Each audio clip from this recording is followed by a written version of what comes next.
Murder एक ऐसा गुनाह जिसकी सजा मौत है, लेकिन क्या हो जब मरने वाला भी भगवान हो और मारने वाला भी भगवान। आज हम इतिहास की सबसे बड़ी मर्डर मिस्ट्री की फाइल खोलने जा रहे हैं। एक ऐसा केस जहां मुजरिम कोई और नहीं बल्कि ब्रह्मांड के डिस्ट्रॉयर भगवान शिव थे और विक्टिम पूरी सृष्टि को बनाने वाले द क्रिएटर भगवान ब्रह्मा। सबूत एक पांचवा सिर जिसे बेरहमी से धड़ से अलग कर दिया गया।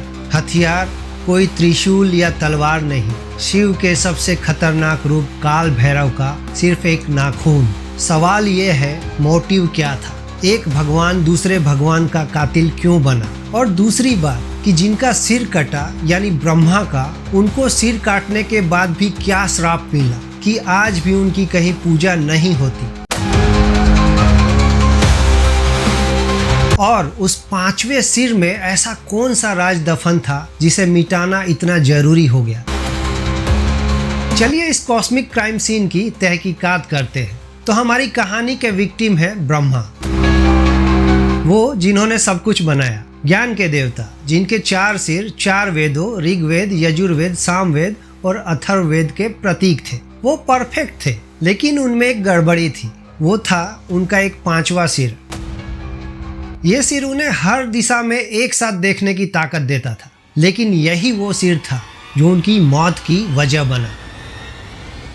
और कातिल शिव का सबसे भयानक, सबसे विनाशकारी रूप काल भैरव, शिव के भौहों के बीच से जन्मी वो शक्ति जिसे सिर्फ न्याय करने के लिए बनाया गया था। और उसने अपना काम एक ही पल में कर दिया, नाखून के एक वार से।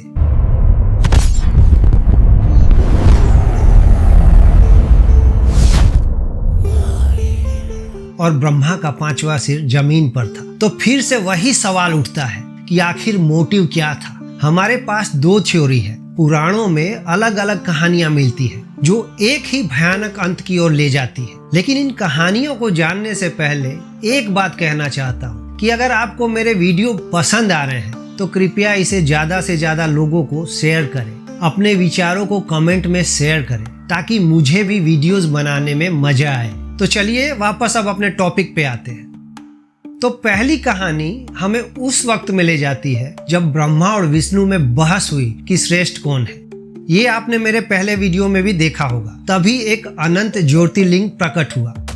शिव ने चुनौती दी कि जो इसका सिरा खोजेगा वही महान। विष्णु सुअर बनकर नीचे गए पर हार मान ली और सच बोल दिया। लेकिन ब्रह्मा का अहंकार हार मानने को तैयार नहीं था। वो हंस बनकर ऊपर उड़े, नाकाम रहे। लेकिन उन्होंने आकर झूठ बोल दिया कि मैंने सिरा देख लिया है। और इस झूठ में उनका साथ दिया केतकी के फूल ने, जो झूठा गवाह बना।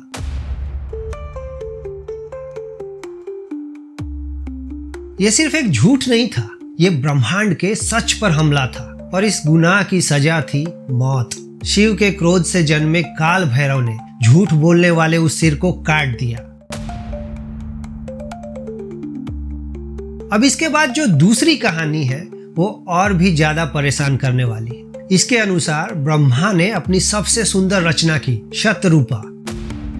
लेकिन बनाने वाला ही अपनी रचना पर मोहित हो गया। शतरूपा जो शास्त्रों के अनुसार उनकी बेटी समान थी, उनकी कुदृष्टि से बचने के लिए भागी। ब्रह्मा उसे घूरने के लिए हर दिशा में नए सिर उगाते गए। जब वो ऊपर गई तो वासना में अंधे ब्रह्मा ने एक 5वां सिर ऊपर की ओर उगा लिया। यह अधर्म था। सृष्टि को उसके सोर्स पर ही जहरीला करने जैसा पाप था। इस पाप को रोकने के लिए शिव ने उस वासना से भरे सिर को काट दिया। तो मोटिव अहंकार था या वासना? शायद दोनों। वो 5वां सिर इन दोनों गुनाहों का प्रतीक था। लेकिन कहानी यहाँ खत्म नहीं होती। ब्रह्मा का सिर काटना ब्रह्म हत्या थी।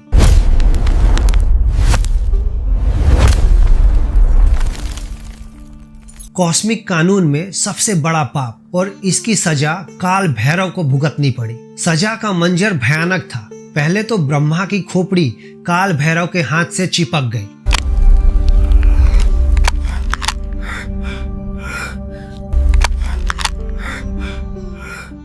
एक ऐसा सबूत जिसे वो कभी छुपा नहीं सकते थे। पर बात यही नहीं रुकी। ब्रह्म हत्या के पाप ने खुद एक भयानक राक्षसी का रूप ले लिया और वो उन्हें हर पल नोचती हुई उनका पीछा करने लगी।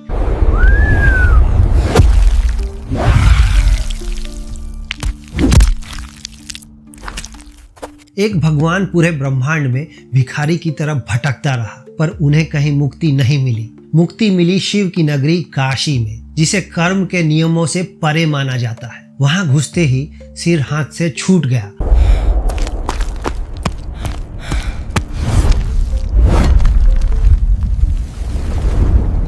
और राक्षसी पाताल में समा गई। उस जगह का नाम पड़ा कपाल मोचन तीर्थ। और यहाँ हुआ सबसे बड़ा ट्विस्ट, शिव ने अपराधी को प्रमोट कर दिया। काल भैरव को काशी का कोतवाल, शहर का शाश्वत रक्षक बना दिया गया। लेकिन ब्रह्मा, उनका क्या हुआ? उन्हें कभी माफी नहीं मिली। उन्हें 2 श्राप मिले जिन्होंने उन्हें इतिहास से लगभग मिटा ही दिया। पहला श्राप शिव ने खुद दिया कि तुम्हारे झूठ के कारण तुम्हारी पूजा नहीं होगी। दूसरा श्राप, जिसकी कहानी पद्म पुराण से मिलती है, खुद उनकी पत्नी सावित्री ने दिया था। हुआ यूं कि पुष्कर में यज्ञ के दौरान सावित्री लेट हो गई तो ब्रह्मा ने गायत्री से विवाह कर लिया। जब सावित्री ने यह देखा तो क्रोध में श्राप दिया कि पुष्कर को छोड़ पूरी धरती पर तुम्हारी पूजा कहीं नहीं होगी। और आज पुष्कर का वो अकेला मंदिर इसी कॉस्मिक मर्डर, धोखे और श्राप की कहानी का जीता जागता सबूत है। ये कहानी ब्रह्मा या शिव की नहीं है, ये आपके अंदर बैठे उस 5वें सिर की है। आपका अहंकार, आपका घमंड, आपका झूठ। ब्रह्मा ने अपनी गलती की सजा पाई, उन्हें भुला दिया गया।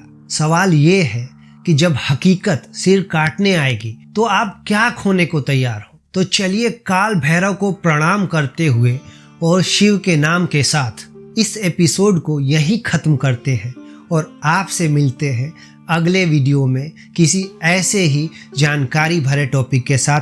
हर हर महादेव, ओम नमः शिवाय।